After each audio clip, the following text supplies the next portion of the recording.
मेहनत इतनी खामोशी से करो कि सफलता शोर मचा दे। हेलो दोस्तों, मैं साहिल, आप देख रहे हैं साहिल खान क्लासेस। दोस्तों आज का हमारा टॉपिक है, और टॉपिक है कि संख्याएं कितने प्रकार होते हैं। आप बहुत बार सुनेंगे कि सम संख्या, विषम संख्या, भाज्य संख्या, भाज्य संख्या, प्राकृतिक संख्या, पूर्ण संख्या, पूर्णांक संख्या, परिमेय संख्या, अपरिमेय संख्या है।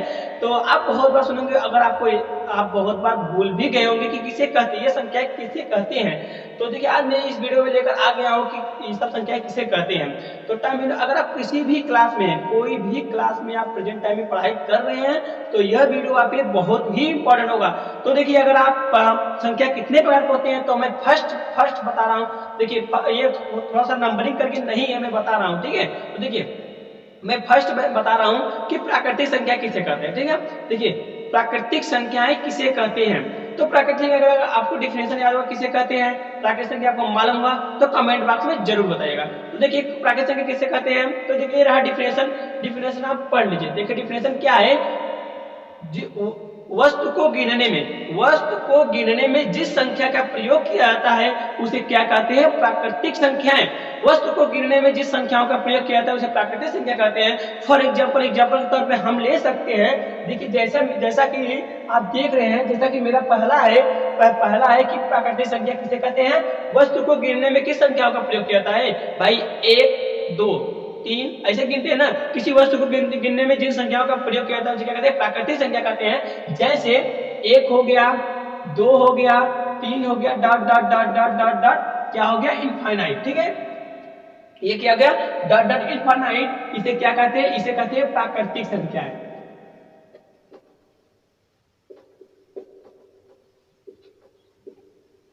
क्या कहेंगे इसे कहेंगे प्राकृतिक संख्याएं। अब हमारा सेकंड आता है कि पूर्ण संख्या किसे कहते हैं। ये भी प्रश्न बनता है कि पूर्ण संख्या किसे कहते हैं। दूसरा क्या है, पूर्ण संख्या किसे कहते हैं। देखिए, जब हम डिफिनेशन अगर आपको याद होगा तो बहुत ही अच्छी बात है। अगर डिफिनेशन नहीं आ रहा तो ये रहा स्क्रीन पर, पूर्ण संख्या किसे कहते हैं, डिफिनेशन उसका।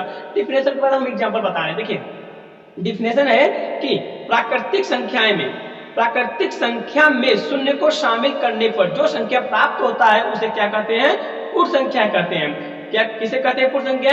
प्राकृतिक संख्या में, देखिए ये रहा प्राकृतिक संख्या में शून्य को शामिल करने पर जो संख्या प्राप्त होती है उसे क्या कहते हैं, पूर्ण संख्या कहते हैं। देखिए वो कैसे, देखिए हमने क्या किया, ये हमारा क्या रहा, हमारा क्या रहा, प्राकृतिक संख्या, ठीक है। क्या रहा, ये हमारा क्या रहा, प्राकृतिक संख्या है, ठीक है। ये हमारा क्या रहा, प्राकृतिक संख्या है। अब हमने डिफिनेशन की पूर्ण संख्या की डिफिनेशन क्या है कि प्राकृतिक संख्या में क्या कहे, प्राकृतिक संख्या में शून्य को शामिल करने पर, प्राकृतिक संख्या में शून्य को शामिल करने पर जो संख्या प्राप्त होता है उसे कहते हैं पूर्ण संख्या।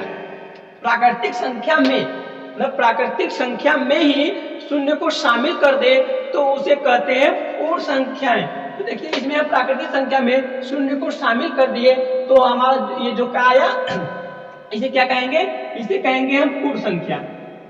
पूर्ण संख्याएं क्या कहेंगे, इसे हम कहेंगे पूर्ण संख्याएं, ठीक है। इसे हम क्या कहेंगे, देखिए प्राकृतिक संख्या में ये यहां से यहां तक क्या हो गया, प्राकृतिक संख्या। और प्राकृतिक संख्या में शून्य को शामिल कर दूसरे क्या कहते हैं, पूर्ण संख्याएं। तो आई होप आपको समझ में आ गया होगा। अब चलते हैं पूर्णांक संख्या किसे कहते हैं। पूर्णांक संख्या ये भी बहुत ही सिंपल है। देखिए, पूर्णांक संख्या किसे कहते हैं, तो देखिए डिफिनेशन अगर आपको याद होगा तो बहुत अच्छी बात है, अगर नहीं याद है तो ये रहा स्क्रीन पर, डिफिनेशन आप याद कर लीजिए, ठीक है। देखिए, प्राकृतिक संख्या में शून्य और सभी ऋणात्मक संख्या को शामिल करने पर जो संख्या प्राप्त होती है उसे क्या कहते हैं, पूर्णांक संख्या कहते हैं, ठीक है। प्राकृतिक संख्या में ही शून्य और सभी ऋणात्मक संख्या को शामिल करने पर जो संख्या प्राप्त होती है उसे क्या कहते हैं, पूर्णांक संख्या कहते हैं। फॉर एग्जाम्पल देखिए, हमने क्या कहा, हमने कहा कि प्राकृतिक संख्या में ही, क्या कहा, प्राकृतिक संख्या में 1 हो गया, 2, 3 dot dot dot dot dot infinite, ठीक है। इसके बीच में बहुत सारा संख्याएं आते हैं, ठीक है, आप जानते होंगे, ठीक है। तो देखिए इसे क्या कहेंगे, देखिए प्राकृतिक संख्या में ही, क्या, प्राकृतिक संख्या में ही, ठीक है। देखिए, प्राकृतिक संख्या में ही शून्य और सभी ऋणात्मक संख्या को,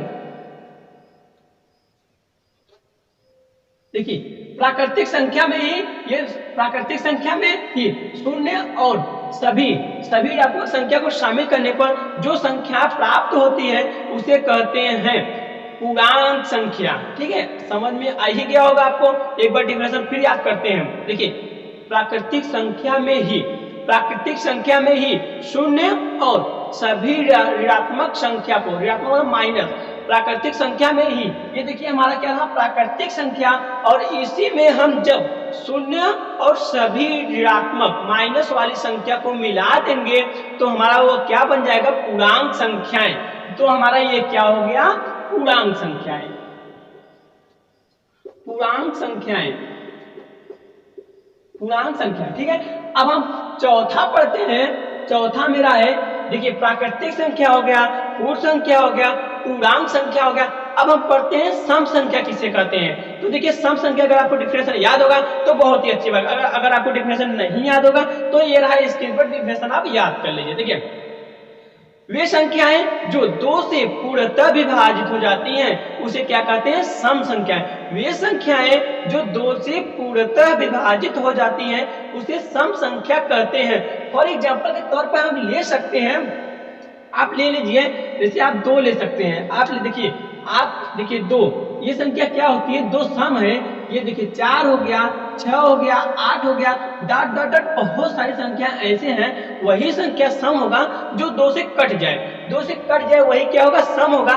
जैसे अगर हम 12 ले लें, अगर हम 12 देखते हैं, क्या 12 2 से कटता है, क्या 12 2 के पहाड़ा में आता है। तो देखिए जब 2 से काटेंगे 6 हो गया, तो ये भी सम संख्या, जब काटेंगे क्या होगा, 3 होगा। ठीक है, तो देखिए ऐसा संख्या जो 2 से कट जाए। आप 20 ले लीजिए, कोई भी संख्या लीजिए, कोई भी संख्या लीजिए, जब आप उससे भाग दें तो उसमें कट जाए।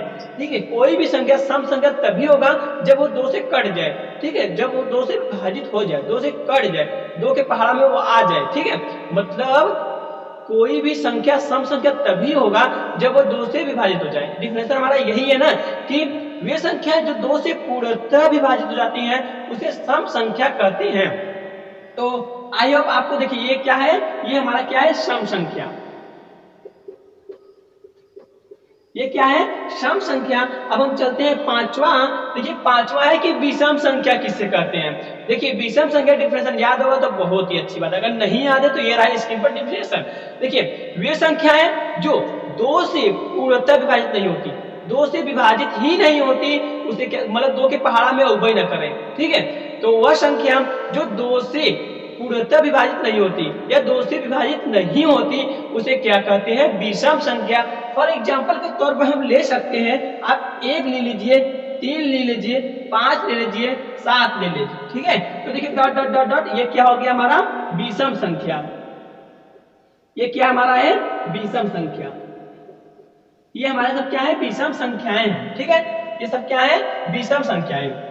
देखिए ये जो है, ये क्या 2 से कटेगा, ये देखिए 1 2 से कटता है, नहीं कटता। 3 2 से कटेगा, नहीं कटेगा। 5 2 से कटेगा, नहीं कटेगा। 7 2 से कटेगा। ऐसे इसके बीच में बहुत सारा ऐसा संख्या है जो 2 से नहीं कटेगा। और जो 2 से कटबई ना करे, जिसका मतलब 2 के पहाड़ में अवबई ना करे, तो कौन सा संख्या होता है, विषम संख्या है। वे संख्या है जो 2 से विभाजित न हो उसे क्या कहते हैं, विषम संख्या। तो आई होप आपको विषम संख्या समझ में आ ही गया होगा। तो अब हम चलते हैं, छठवां मेरा है। छठवां है कि भाज्य संख्या किसे कहते हैं। क्या कहते हैं, भाज्य संख्या किसे कहते हैं। तो भाज्य संख्या देखिए किसे कहते हैं। अगर आपको डिफिनेशन याद हो तो अच्छी बात है, नहीं है तो ये रहा स्क्रीन पर डिफिनेशन, आप याद कर लीजिए। देखिए वे संख्याएं, देखिए वे संख्याएं जो स्वयं और एक के अतिरिक्त किसी अन्य संख्या से विभाजित हो जाए। वे संख्याएं जो स्वयं और एक के अतिरिक्त किसी अन्य संख्या से विभाजित हो जाए उसे कहते हैं भाज्य संख्याएं। फॉर एग्जाम्पल पे हम ले सकते हैं, 3 ले लीजिए, 6 ले लीजिए, 9 ले लीजिए, 12 ले लीजिए। ठीक है, ये सब देखिए 6 ले लीजिए, 9 ले लीजिए, 2 12 ले लीजिए। अब देखिए हमने क्या कहा, भाज्य संख्या का डिफिनेशन क्या होता है। भाज्य संख्या का डिफिनेशन क्या होता है, हमने क्या कहा, भाज्य संख्या का डिफिनेशन क्या होता है। वे संख्याएं जो स्वयं मतलब 6, वे संख्याएं जो स्वयं और एक के अतिरिक्त, ठीक है, वे संख्या जो स्वयं और एक के अतिरिक्त किसी अन्य संख्या से भी क्या हो जाए, विभाजित हो जाए, मतलब कट जाए, तो उसे क्या कहते हैं, भाज्य संख्याएं।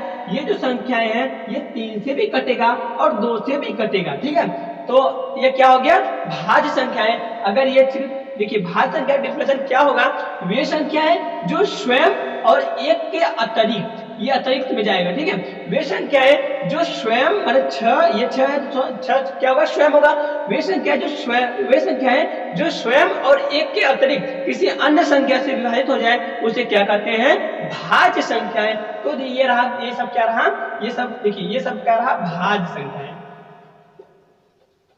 भाज्य संख्याएं, ठीक है। अब हमारा सातवां था, सातवां है कि अभाज्य संख्या किसे कहते हैं। सातवां क्या है कि अभाज्य संख्या किसे कहते हैं, तो ये भी बहुत ही सिंपल है। अभाज्य संख्या किसे कहते हैं, देखिए वे संख्याएं जो स्वयं और एक के अतिरिक्त किसी अन्य संख्या से कटबे न करे, ठीक है। वे संख्या जो स्वयं और एक के अतिरिक्त किसी अन्य संख्या से कटे ही ना, तो उसे क्या कहते हैं, अभाज्य संख्या कहते हैं। एग्जाम्पल आप डिफरेंशियल याद कर लीजिए, ठीक है, अभाज्य संख्या डिफरेंशियल याद कर लीजिएगा। देखिए वे संख्या है जो स्वयं और एक के अतिरिक्त किसी अन्य संख्या से न कटे, न विभाजित हो, उसे अभाज्य संख्या कहते हैं। एग्जाम्पल के तौर पे हम ले सकते हैं, देखिए आप ले लीजिए 3 ले लीजिए, 5 ले लीजिए, 7 ले लीजिए, 11 ले लीजिए, 13 ले लीजिए। ये सब संख्या जो होते हैं, एक और देखिए ये जो 13 है, देखिए जो 13 है, ये 13 इसका डेफिनेशन क्या होगा, अभाज्य संख्या का डेफिनेशन क्या होता है, वह संख्या जो स्वयं मतलब 13, आपस में स्वयं होंगे ना, वे संख्या जो स्वयं और एक के अतिरिक्त किसी अन्य संख्या से न कटे। क्या ये किसी और संख्या से कटेगा, 13 से भी कटेगा और 1 से कटेगा, क्या किसी अन्य संख्या से कटेगा, जब किसी संख्या से नहीं कटेगा, स्वयं और एक के अतिरिक्त किसी अन्य संख्या से नहीं कटेगा, तो हमारा वो क्या होगा, अभाज्य संख्या है। तो आई होप आपको समझ में आ ही गया होगा। तो मैंने भाग 1 यूट्यूब पर ये अभी मतलब कल, तो भाग 2 लेकर यूट्यूब पर बहुत ही जल्दी आऊंगा। अगर आप वीडियो मेरे चैनल पर नए हैं तो प्लीज मेरे चैनल को सब्सक्राइब करके बेल आइकन को प्रेस कर दीजिएगा और वीडियो को लाइक शेयर कमेंट जरूर करिए। तो दोस्तों मिलते हैं नेक्स्ट वीडियो में।